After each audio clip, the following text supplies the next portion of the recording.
Halo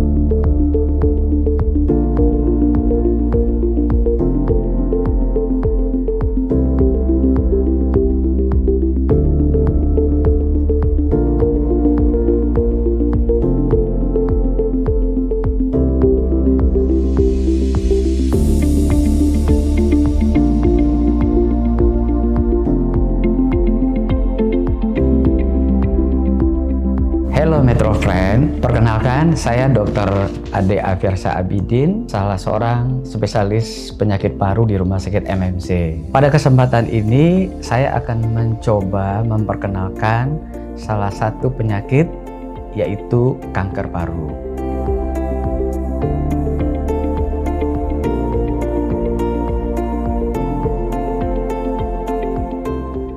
Penyakit kanker paru itu adalah apabila terdapat sel-sel di dalam tubuh kita yang berkembang, yang tidak normal, yang tidak terkendali, yang terdapat di dalam paru. Kanker paru itu ada yang kanker paru primer di paru-paru. Jadi sel kanker ini benar-benar berasal dari paru-paru kita sendiri.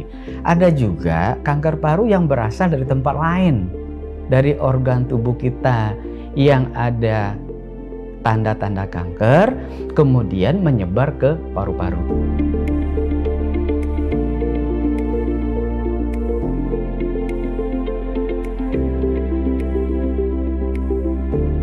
Secara epidemiologi, itu kanker paru-paru itu di dunia dibandingkan dengan penyakit kanker-kanker yang lain, itu statistiknya berkisar antara 10-11%. Di Indonesia itu berkisar antara 8-9%. Jadi ini merupakan statistik yang cukup tinggi yang harus kita waspadai.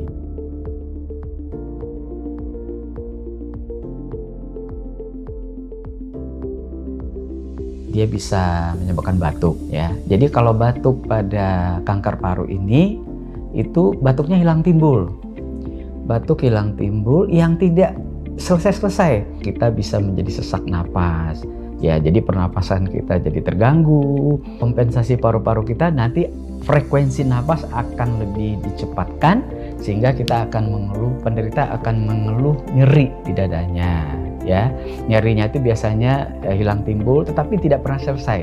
Kemudian yang bisa terjadi lagi kalau dia sudah cukup besar, jadi dia bisa menggerogoti tidak hanya paru juga, jadi secara umum metabolik dalam badan kita terganggu sehingga nafsu makannya jadi berkurang, sehingga berat badannya turun terus secara drastis. Selain itu adalah rasa komplikasi yang lain kalau dia sudah mengganggu ke organ yang lain.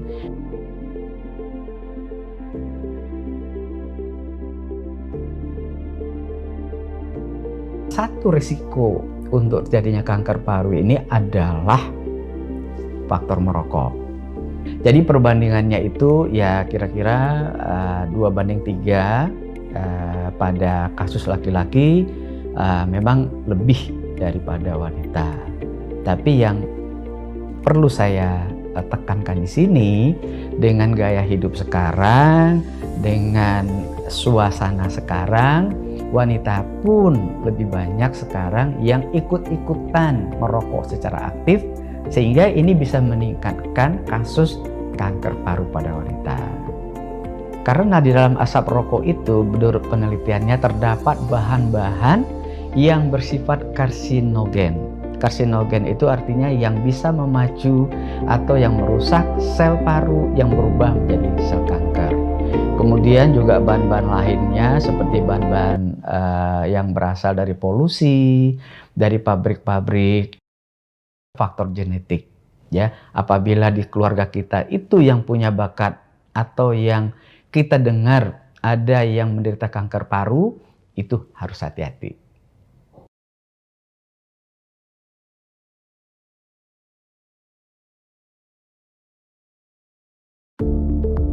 Biasanya dokter akan melakukan pemeriksaan yang paling simpel, yaitu pemeriksaan X-ray. Jadi biasa dilakukan pemeriksaan fotoronsen, Kemudian bila ditemukan dari foto ronsen yang biasa, foto torak biasa, ada sesuatu yang mencurigakan, dia akan melakukan pemeriksaan CT scan, pemeriksaan lanjut. Kemudian apabila perlu lagi dilakukan sesudah ditemukan suatu kelainan dalam paru, biasanya akan melakukan pemeriksaan darah itu untuk tumor marker untuk paru. Jadi nanti ini nilai-nilai dari hasil marker ini akan dianalisa, dievaluasi oleh dokternya. Kemudian selanjutnya akan dilakukan biopsi. Biopsi adalah untuk melihat sel apa, sel kanker apa, jenis sel kanker apa yang ada di dalam badan penderita kanker paru itu. Karena apa jenis sel kanker yang kita dapatkan nanti itu sangat menentukan prognosisnya maupun pengobatannya. Kemudian itu bisa kita lakukan biopsinya dengan melewati bronkoskopi, ya kita lakukan pemeriksaan endoskopinya ke paru, kemudian juga bisa kita lakukan pemeriksaan jarum melalui rongga dada kita, dan kalau perlu kita bisa melakukan biopsi pada kelenjar.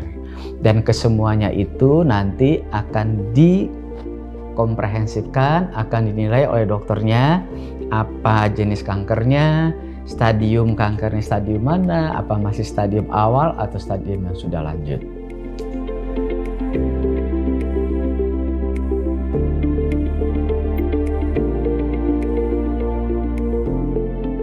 Untuk pengobatan kanker paru, memang saat ini ada beberapa sarana yang biasa kita lakukan, yaitu yang pertama kita lakukan tindakan operasi. Ya, operasi itu dilakukan biasanya apabila stadium kanker paru yang kita dapatkan masih stadium awal atau stadium dini. Tapi kalau stadium lanjut itu sudah tidak bisa lagi kita lakukan operasi. Yang kedua, kita lakukan kemoterapi. Kemoterapi itu bisa dengan pemberian injeksi. Saat ini juga bisa pemberian kemoterapi yang oral, itu namanya target terapi. Tapi fungsinya beda-beda dan tergantung nanti dokter dan kondisi pasien yang mana yang akan dipilih yang terbaik untuk pasiennya.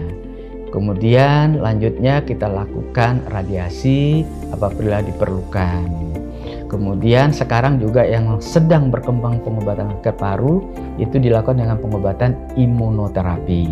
Imunoterapi dengan meningkatkan daya tahan kita, sehingga daya tahan kita lah yang kita harapkan dapat membantu membunuh sel kanker itu. Oleh karena itu, sayangi paru-paru kita demi hidup kita yang lebih sehat. Terima kasih.